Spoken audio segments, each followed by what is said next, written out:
94 Walf Sénégal dellu si na di leen siyaar di siyaare mboolem ko toppal 94 Walf Sénégal chaîne analyse chronique yoo xam ne leen koy defal saa su nekk ci réew mi ak bitim réew jaajëfal nañ leen siyaar nañ leen way leen di toppal 94 Walf Sénégal Magdi sa sortie bi macha allah am na solo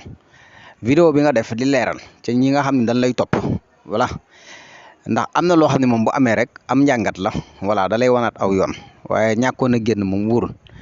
voilà pièces yi nag yàgg na voilà yàgg na fi voilà ni dana dem ba am kontam liggéey jóge fu sori comme ni nga ko nettalee rek fi nga jaar yëpp ànd ak sénégalais yi voilà décoration woo maanaam daanaka mën naa ne yu bëree bari yoo xam daan nga ko révélé nga xam ne daanaka mën naa ne chaque jour bis bu yàlla sàkk rek mën nañ la voilà jël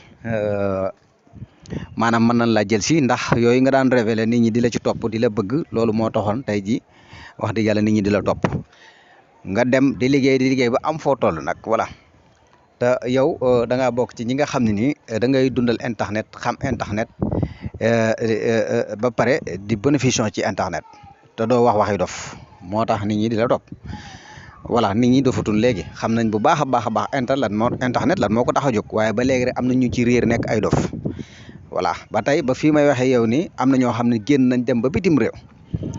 waaye xamuñu dëggi génn lan la mën a def ci doomu aadama voilà daanaka mën naa ni toogoon ci réew mi sax da koo gën ndax ñaare boo gisee ngay gis ay faay yoo xam day nekk ci ab dëkk ñi ngi koy waxal mënuñoo xam ñi nekk ci dëkk bi booy wax ak ñoom mënuñoo xam dëggi li ngay wax mais suñu génnee dem ci yeneen dëkk yi ba ñëwaat boo waxee rek danañ xam fi ngay waxee bu baax a baax waaye am na ñoo xam ne tamit génn nañ dem ba foofu noonu voilà bu nu nekkee foofu